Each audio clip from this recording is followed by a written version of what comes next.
अस्सलाम वालेकुम। प्रोग्राम सहाफ़ी में मतीउल्लाह जान। बहुत तेज़ी से वाक़यात हो रहे हैं और आज तो इमरान अहमद न्याज़ी ने हथियार डाल दिए हैं। बज़ाहिर लग रहा है कि इमरान अहमद न्याज़ी साहब ज़हनी तौर पे तैयार हैं तरीक़े इंसाफ से भी अलग होने के लिए, मगर इसके पीछे भी एक सियासी हिकमत अमली है। कुछ दिन आज ही के दिन बल्कि वज़ीर दिफ़ा ख्वाजा आसिफ ने सिर्फ एक ऐसा बयान दिया कि जिसके बाद जो रही सही कसर थी पीटीआई की वो भी निकल गई।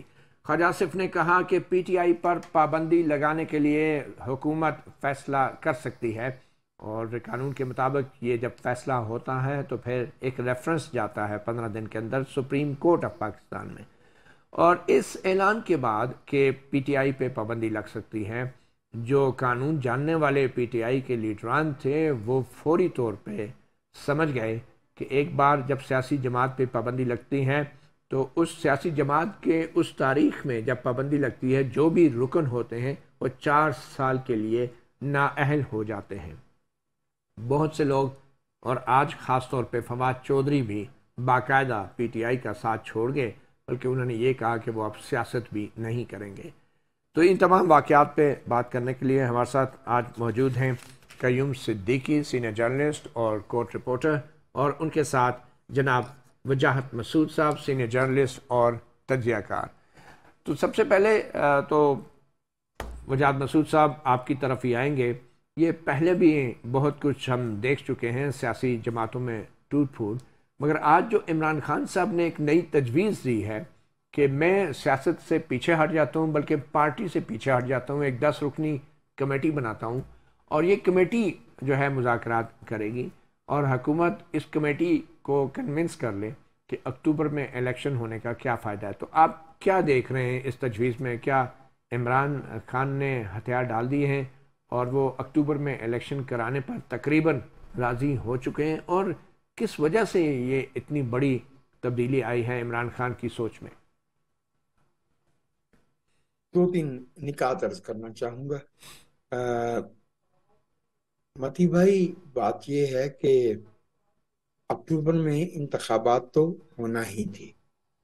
यानी अगस्त में मियाद खत्म होती है कौमी असम्बली की, तो आम इंतखाबात होना थे। झगड़ा ये था कि पंजाब और पख्तूनख्वा में जहाँ 228 नशस्तें बनती हैं कौमी असम्बली की, वो एक मुस्तकिल हुकूमत के अंडर हों, और 98 सीटें सिंध और बलूचिस्तान की कौमी असम्बली की वहाँ निगरान हुकूमत हो। इस बात पे झगड़ा था।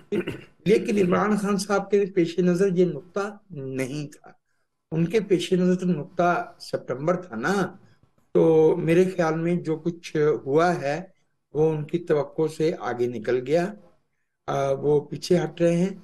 एक बात की तरफ मैं खास तौर पे आपकी तवज्जो दिलाना चाहूंगा। सियासतदान कभी रिटायर नहीं होता। सियासतदान कभी ये नहीं कहता कि मैं सियासत छोड़ रहा हूं, क्योंकि सियासत पेशा नहीं है। शहरी होने के सबब से, शहरी होने के बायस हमारा कौमी फर्ज है। इस मुल्क में क्या नैब पे पाबंदी नहीं लगी, कलअदम नहीं हुई? क्या इस मुल्क में अवामी लीग को कलअदम करार नहीं दिया गया था? उसके बावजूद क्या मलक गुलाम जिलानी ने सियासत छोड़ने का ऐलान किया था?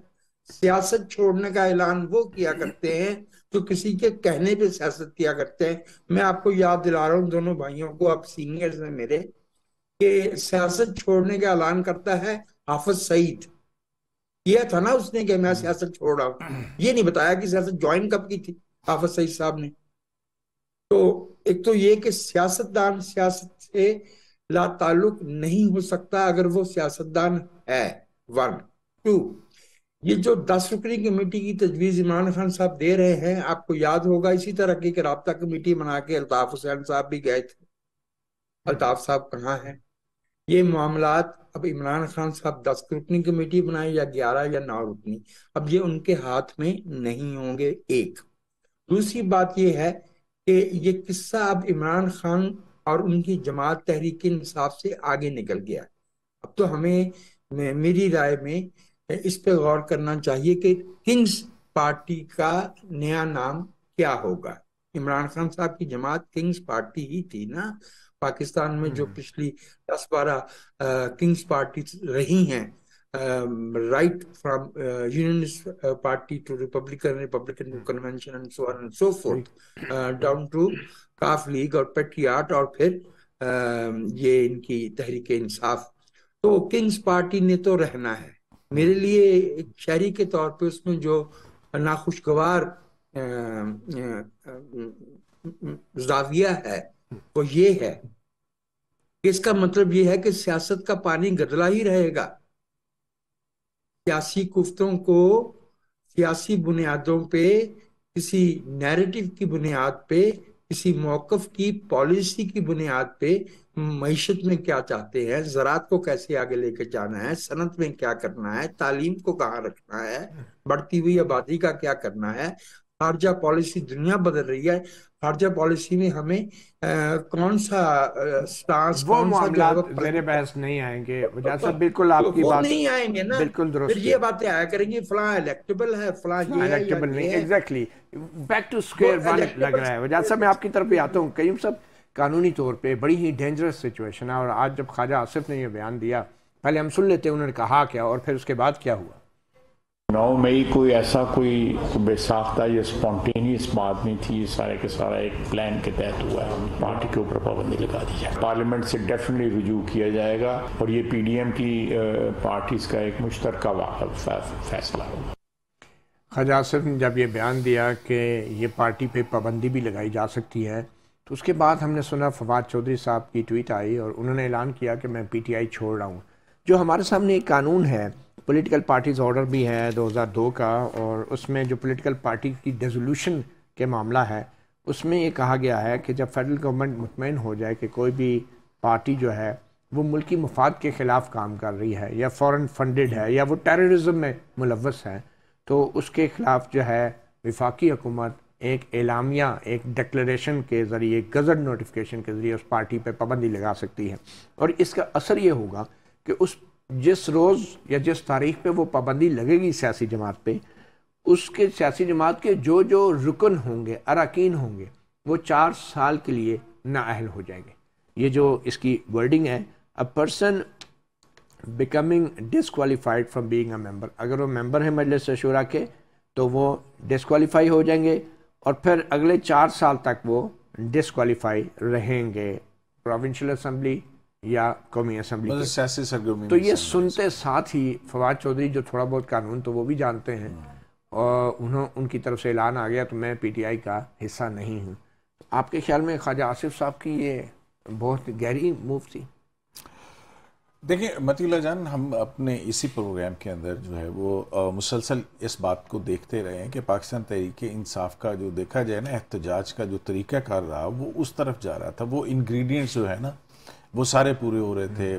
प्रोहिबिटेड फंडिंग केस देख लीजिए, उसमें इलेक्शन कमीशन ऑफ पाकिस्तान का फैसला, फिर 25 मई का वाक़या हो, इस्लामाबाद शहर जलाने का वाक़या, फिर आप पार्लियामेंट के ऊपर जो है 2014 के अंदर जो कुछ हुआ, फिर पनामा की हियरिंग से पहले जो सूबे के अंदर हुकूमत थी पाकिस्तान तहरीक इंसाफ की और वफाक के ऊपर चढ़ाई हो रही थी, फिर इमरान खान साहब के बहुत सारे बयानात ऐसे हैं, हाथ से फांसी दूंगा, आईजी तुम ये, मतलब मटेरियल तो आप जितना चाहें वो इकट्ठा कर सकते। बिल्कुल ख्वाजा आसिफ जो हैं वो वज़ीर दिफा भी हैं, ये बात भी आप मद्देनज़र रखिए, और उनकी तरफ से ये बात आनी इसका मतलब है कि सीरियस कुछ सोचा जा रहा है। लेकिन जहाँ पे ये पॉलिटिकल पार्टीज एक्ट की बात की है आपने, उसमें फिर कॉन्स्टिट्यूशन जो है वो उसका आर्टिकल 17 सब क्लॉज 2 जो है वो ये कहती है कि इंटेग्रिटी और सोवरेनिटी ऑफ पाकिस्तान के ख़िलाफ़ अगर कोई सियासी जमात काम करती है तो फिर वो एक डिक्लेरेशन डिक्लेयर करेगी फेडरल गवर्नमेंट, और उसकी 15 दिन के अंदर सुप्रीम कोर्ट ऑफ पाकिस्तान उस रेफरेंस के ऊपर फैसला करेगी और वो हतमी होगा। तो यहाँ पे अगर हुकूमत फैसला अगर करती भी है तो उसके बाद उसको वो तमाम शवाहिद, जाहिर है कोई अचानक से तो सुप्रीम कोर्ट में भेजने पड़ेंगे, वो सारे सुप्रीम कोर्ट के अंदर, और वहाँ पे हेयरिंग होगी। तो मुझे ये बताएं, क्या सुप्रीम कोर्ट इस पोजीशन में है, क्या वो फुल कोर्ट होगी या वही चीफ जस्टिस बंदयाल और उनके 2 साथी जजेस, क्या सूरत वहाँ बन सकती है? मतीउल्लाह जान साहब, यहाँ पे तो लफ्ज़ सुप्रीम कोर्ट ही लिखा है, ठीक है ना। तो सुप्रीम कोर्ट की 176 में अगर आप तारीफ पढ़ें तो वो तो है चीफ जस्टिस एंड अदर जजेस, अदर 16 जजेस जो भी determined by the act of parliament. और आज ये भी बता दें कि ये जब मामला रेफरेंस चला जाएगा सुप्रीम कोर्ट में, तो इमरान खान ने अगर अगर ये जाएगा तो इमरान खान ने जो कहा है अगर कि पाबंदी लगती मैं है, अगर अलग हो जाता जाता हूँ पार्टी से, तो वे कानूनी तौर पे क्या इमरान खान पार्टी से अलग हो जाएंगे तो इमरान खान की सियासत बच सकती है, या वो मेंबर ही तस्वर होंगे उस कालादम पार्टी के और वो डिस्क्वालीफाई होंगे 4 साल के लिए? पार्टी नाम पे किसके रजिस्टर्ड है? किसी और के नाम पे करनी पड़ेगी ना। ये बड़ी इंपॉर्टेंट बात है। ठीक है ना। तो ये सारी चीज़ें हैं कानूनी तौर के ऊपर वो देखने वाली हैं। अगर इमरान खान जिधर भी जाते हैं, बेशक अगर ये तहरीक इंसाफ को कहते हैं मैं अलहदा हो रहा हूँ, जैसे कि अभी आप जिक्र कर रहे थे कि मुज़ाकराती कमेटी के ज़रिए कि हाँ अगर मुझे, इससे पहले भी इन्होंने कहा, लेकिन अब वो उनको हीट महसूस हो रही है। अच्छा, वो 10 रुकनी कमेटी के नाम नहीं बताया, शायद उन्हें जिसका नाम ले रहे हैं वो बंदे छोड़ते जा रहे हैं, तो अभी वो कल तक कहते हैं जो बच गए तो अभी कमेटी बना देंगे। मुज़ाकराती कमेटी भी बाकी रहती है या नहीं? हाँ, ये भी बड़ा एक इम्पोर्टेंट मतलब मतीउल्लाह जान, एक बात आप समझाइए कि इमरान खान जो है वो मुज़ाकरात भी जो है वो किसी और के जरिए करना चाहते हैं, खुद किसी मुज़ाकरात के अंदर क्यों नहीं जाना चाहते? एन उस वक्त जबकि मुज़ाकरात कामयाब हो रहे थे कि किसी इलेक्शन की एक डेट के ऊपर मुत्तफिक हो जाते हैं। मतलब आपने अपनी जितनी सियासी गलतियां की, पार्लियामेंट से इस्तीफे दिए, फिर वापस लेने का कहा, फिर हुकूमतें तोड़ी, फिर उसके बाद मुज़ाकरात की टेबल पे बैठ गए और वहां पे आप ने ये बात तस्लीम कर ली कि एक दिन इंतखाबात होने चाहिए। तो तारीख जो है वो सितंबर के अंदर ऐसा क्या जादू था कि वो अक्टूबर की तारीख आपको जो है 1 महीने बाद इलेक्शन नहीं मिल रहे थे। ब्रेक के बाद फिर सवाल पैदा होते हैं कि अगर इमरान खान साहब के बकौल वो खुद माइनस हो जाते हैं, एक साइड पे हो जाते हैं और 10 रुकनी कमेटी पीटीआई के मामला चलाएगी, तो क्या इमरान खान बच जाएंगे किसी किस्म के भी कानूनी संगीन नताइज से? एक छोटी सी ब्रेक के बाद।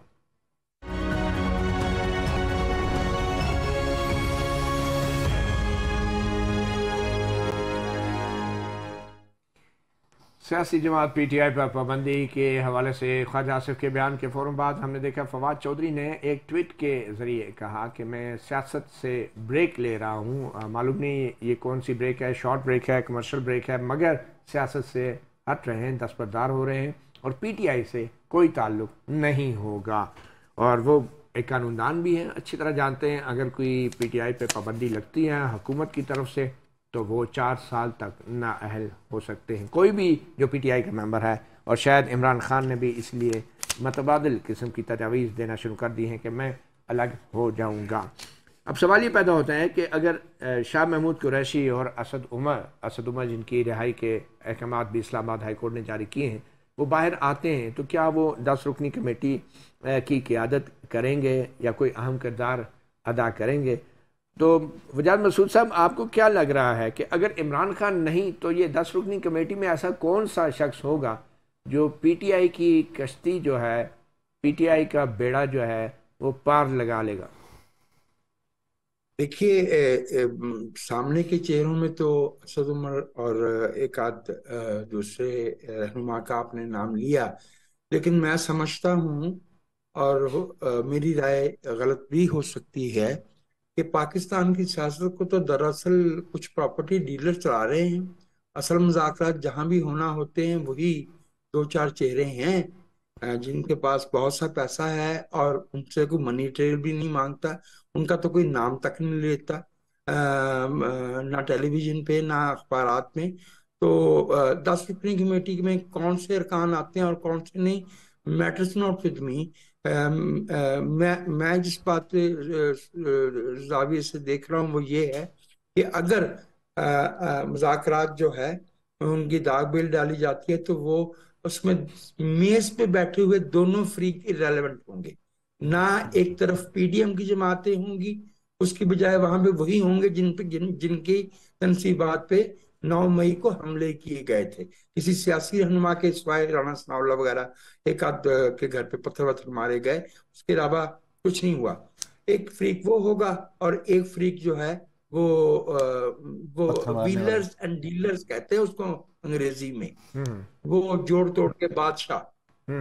तो मेरी नजर में ये बड़ी बदकिस्मती है कि जेन्युइन जो पॉलिटिकल फोर्सेस हैं हमारे मुल्क में मुसलसल पॉलिटिकल इंजीनियरिंग के नतीजे में वो इरेलेवेंट हो गई हैं। पंजाबी में हम उसके लिए लफ्ज़ इस्तेमाल करते हैं, इतनी खोचल हो गई हैं कि अब वो पुरज़े काम ही नहीं कर रहे। अच्छा, फैसले किसी और ने करने हैं तो आपको लगता है वजह मैंने आपको फ्री कर्ज कर दी। जी एस्टैब्लिशमेंट संजीदा है वो पीटीआई के को बैन करने के हवाले से? आपको क्या लग रहा है? अब आप मुझसे पूछ रहे हैं मेरे जी जी वजाज साहब, ये सवाल आपसे। मती साहब नहीं, मेरी राय में संजीदा नहीं होंगे। और क्योंकि तहरीक इंसाफ बहसियत एक जमात के ऑलरेडी इररेलेवेंट हो चुकी, जो कुछ अब तक हो चुका है, तो उसको बैन करना, रेफरेंस भेजना, फिर वहां पे दलाइल होना, तो एक मरी हुई नीम मुर्दा तहरीक इंसाफ को उठा के नेशनल अवामी पार्टी और वो वाली पीपल्स पार्टी जिसने 77 से ऑनवर्ड जो है वो तवील उसके उसके बराबर लाने की बात होगी ना। ठीक है, मैं नहीं समझता। आप नहीं समझते करीम साहब, आपके ख्याल में क्या ये वाकई ये नीम मुर्दा होगी है पीटीआई? देखिए मतलब जान साहब, पहली बात तो ये कि बहुत ही अफसोसनाक होगा। मेरा ख्याल है कि सियासी जमातों को होते हुए किसी सियासी जमात के ऊपर पाबंदी आयद नहीं करनी चाहिए। मेरा तो ये है। हाँ, अलबत्ता उन सियासी जमातों को जिनके अंदर तशद्दुद आ जाता है, वो फिर एक जो है ना वो मुख्तलिफ जहद बन जाती है। पीपल्स पार्टी अल-जुल्फ़कार तंजीम, आपको पता है कि कितने अरसा तक वो उससे जो है वो जान नहीं छुड़ा पाई थी और उसका वो सारा सिलसिला हुआ था। तो अब ये जो नॉर्म है, ये मेरा ख्याल है कि पाबंदी लगे या ना लगे, लेकिन तहरीक इंसाफ की वो जो उठान थी या वो जो उसकी उड़ान थी, वो तो बहरहाल अब वो अच्छा, मुझे एक बात बताएं, आप सुप्रीम कोर्ट के रिपोर्टर भी हैं और हम कवर करते रहते हैं। कानूनी तौर पे जब एक सियासी जमात ने और फिर उसके लीडर इमरान खान ने अपने आप को 9 मई के वाक़यात से देर से किया लेकिन अलग कर दिया, और मजम्मत भी की, देर से की लेकिन कर दी, तो ये क्या एस्टैब्लिश मुमकिन होगा करना कि ये पार्टी ने मंसूबे के तहत ये सब कुछ किया? अब ये देखना, ये क्या इमरान खान की हदायत थी कि हमला करना? क्या ये एविडेंस ऐसा है आपके ख्याल में कि सुप्रीम कोर्ट में साबित हो सके? मतीउल्लाह जान साहब, एविडेंस अभी किस कदर है वो तो हमें नहीं पता है कि भी अब जो बज़ाहिर हम देख रहे हैं, कुछ लीडरों के बयानात आ रहे हैं, कुछ की वीडियोस हैं कि कहाँ कहाँ कहा गया था और क्या क्या करना है, लेकिन इसके पीछे और कहाँ तक बात है इसका तो इल्म नहीं है। लेकिन इमरान खान साहब ने, आपको पता है कि even supreme court of Pakistan ने जब इनको बुलाया, जब ये सिविल लाइंस में थे, नैब की कस्टडी के अंदर और रिमांड हो चुका हुआ था, तो उस वक्त भी जज साहबान चीफ जस्टिस ने बड़ा अच्छा मशवरा दिया, कानूनी मशवरा दिया और मुफ्त का मशवरा दिया। लेकिन इमरान खान साहब का था कि मैंने घर जाना है, मैंने घर जाना है, और फिर जो है वो दूसरी बात, आप पक्के पक्के घर जा रहे हैं। तो अब जो है कि इस रैबिट के अंदर से क्या क्या कहते हैं वो हैट के अंदर से कौन सा रैबिट निकलता है, तो ये तो अभी तक हमें नहीं पता है, लेकिन जाहिर है अगर ये जाना पड़ेगा तो वो एक लंबा है। लेकिन अगर ये पार्टी छोड़ भी दें तो वो मुकदमात का क्या बनेगा जो इंडिविजुअल लीडर्स के ऊपर बने हुए हैं? मगर मुकदमात का आपने जिक्र किया, आज इस्लामाबाद हाई कोर्ट के मौजूद जज जस्टिस मियां गुल हसन औरंगजेब ने उन्होंने मशवरा दिया असद उमर के वकील डॉक्टर बाबर अवान को कि भाई आप प्रेस कॉन्फ्रेंस नहीं करेंगे तो आपको फिर पकड़ लेंगे। क्या मौजूद जजेस को इस तरह के मशवरे देने चाहिए? मतलब एक लिटिगेंट है, एक दरख्वास्त गुजार है, ज़मानत के लिए आया है, आप कह रहे हैं ट्वीटर भी डिलीट कर दो, प्रेस कॉन्फ्रेंस आप नहीं करेंगे तो आपको पकड़ लेंगे, आप हल्फिया बयान दो कि दोबारा कानून की खिलाफ वर्जी। क्या हाई कोर्ट एक आईनी अदालत के मौजूद जज को इस तरह के मशवरे देने चाहिए? क्या ये अदालत की बेबसी नहीं है? देखिए, एक हद तक तो वो एनपीओ में पकड़े जाने वाले से एक तहरीरी, वो मेरा ख्याल है कि वो तो एसओपी है, अगर आप नहीं लिख के देंगे तो आप जो है वो नहीं होंगे।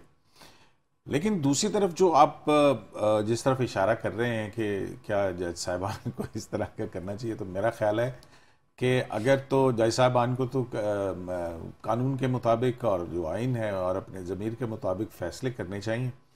अगर उस फैसले के अंदर कुछ वो समझते हैं कि वो फैसला दुरुस्त कर रहे हैं या गलत कर रहे हैं, तो दुरुस्त कर रहे हैं तो फिर आपको अपने फैसले को इम्प्लीमेंट करवाना चाहिए, चाहे जाए कि आप इस तरह की जो है वो बातें करें जिससे मजीद मायूसी का शिकार और लोग ये समझे कि और अगर आप कोई फैसला नहीं कर सकते हैं और अपने फैसले को इम्प्लीमेंट नहीं करा सकते हैं, तो फिर माशाल्लाह अल्लाह ताला आपको बहुत रिस्क दिया हुआ है, खाते पीते घराने से हैं, आप जाएं कानून के अंदर वापस प्रैक्टिस करें। मुझे मसूद साहब क्विकली ये बता दें कि आपके ख्याल में, अब जैसे कयूम ने भी कहा कि एक सियासी हुकूमत है, इस हुकूमत के होते हुए क्या मामलात इस हद तक आगे जाने चाहिए कि एक सियासी जमात पे पाबंदी की बात हो रही है?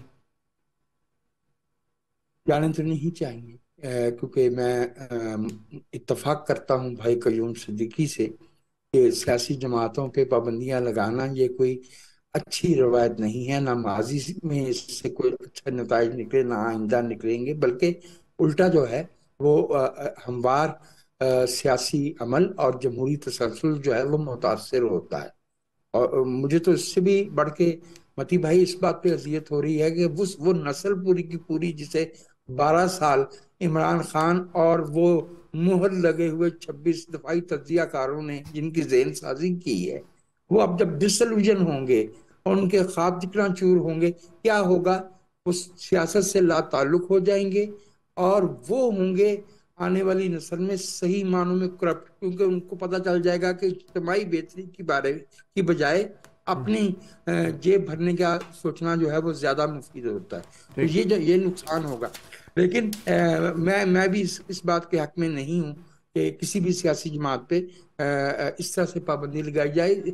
अगर वो कोई वाकई सियासी जमात है, सोच है, तो वो पाबंदी से मुतासर नहीं होगी, वो सोच नहीं होगी, कायम रहे। उसका एक तरीका ये है कि महज़ब ममालिक की मिसाल, क्योंकि खान साहब खुद भी देते हैं, जब पार्टी के लीडर से कोई बहुत बड़ी गलती हो जाए तो पार्टी का लीडर स्टेप डाउन कर देता है, इस्तीफ़ा दे देता है, पार्टी की क़यादत किसी और के हवाले कर देता है। इससे यह है कि पार्टी भी बच जाती है। क्या इमरान खान साहब इस हद तक जाएंगे या इमरान खान ही PTI हैं? एक छोटी सी ब्रेक के बाद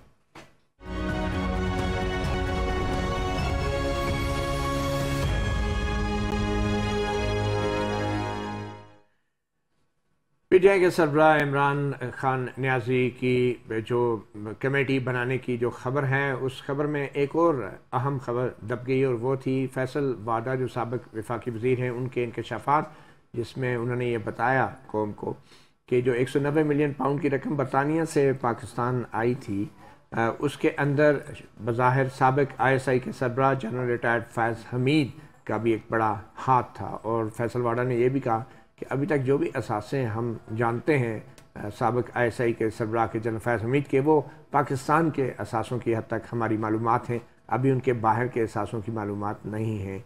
ये एक बड़ी ही दिलचस्प और बड़ी अहम बात है कि सिद्दीकी साहब, अब ये कानूनी तौर पे मामलात जो हैं, आप समझते हैं कि फैज़ हमीद साहब जो अब मंजर आम पे लाए जा रहे हैं, तो आपको लगता है कोई मामलात उस रुख में भी जा रहे हैं? और क्या फैज़ हमीद साहब के ऊपर दबाव डाल के इमरान खान साहब का फाइनल काम किया जा रहा है कि वो अब जो भी करना है फैज़ हमीद साहब करेंगे और खान साहब को समझाएंगे? तो ये फैसल वाडा का ये जो बयान है, फैज़ हमीद को ड्रैगन किया है, क्या इसके पीछे भी मकसद वही है कि खान साहब को ज़रा जगह पे लाना है मज़ीद? देखें, अगर आप फैसल वाडा साहब को देखें तो फैसल वाडा साहब पहले दिन से अब इशारों में बातें करते आ रहे हैं। कभी कीड़े कहते हैं, कभी कुछ कहते हैं, कभी कोई का इशारा करते हैं, नाम नहीं लिया, जितना उनको इजाज़त है उतनी बात करते हैं। जो भी है उनको इजाज़त है, या उनको जो भी ज़राए हैं जिसके साथ भी वो उनका वो है। मैं एक सेकंड, अगर आप बुरा ना मनाए, मैं उनको सुना देता हूं जो उन्होंने कहा, फिर आपसे कमेंट लेते हैं। मास्टरमाइंड करने वाला जो आदमी है, जिसने इसको डिजाइन किया, इस करप्शन का सबसे बड़ा बेनिफिट उठाया, सबसे ज्यादा पैसा इस पर्टिकुलर केस में भी, बाकी केसेस के अलावा भी कमाया और खाया और दंदनाता फिर रहा है, वो है फैज़ हमीद। और उसकी बाकियात आपको पता। और मैं अभी फैज़ हमीद साहब की सिर्फ लोकल एसेट्स, पाकिस्तान के एसेट्स की बात कर रहा हूँ, बैरून मुल्क तक अभी मैं नहीं जा रहा, जाऊँगा, अभी नहीं जा रहा। उनकी बाकियात सेनेट में ही मौजूद है, दाएं बाएं भी मौजूद है। मेरा शहजाद अकबर का बहुत सीवियर आर्ग्यूमेंट हुआ और उसके विटनेसेस है। जब मैंने उसे कहा कि ये खान साहब को मैंने कहा ये आदमी सुल्तानी गवाह बनेगा, ये मुझसे भाग जाएगा, और इस आदमी को और कुछ और आदमियों को भगाने भी फैज़ हमीद का हाथ है। सो आउट ऑफ नोवेयर अचानक ही एक साबिक वफाकी वज़ीर जनरल फैज़ हमीद को पर्दा स्क्रीन पर ला रहे हैं, तो वाज़ेह लगता है कि आखिरी हरबे के तौर पे अब फैज़ हमीद साहब को कहा जा रहा है कि अब जो कुछ करना है आपने करना है और इमरान खान को आपने समझाना है। तो ये वो बज़ाहिर ये तरकीब तो काम कर गई है। खान साहब ने कहा 10 रुकनी कमेटी बनाते हैं, मैं साइड पे हो जाता हूँ। कुछ फैज़ हमीद साहब का रोल देख रहे हैं आप इस सारे मामलात में? मतीउल्लाह जान, जब से ये सारी सूरत हाल है, आप यहाँ से देख लीजिए कि जो प्रोजेक्ट इमरान के दो बड़े जो हैं वो किरदार थे, एक जनरल बाजवा और दूसरे जनरल फैज़ हमीद जो है।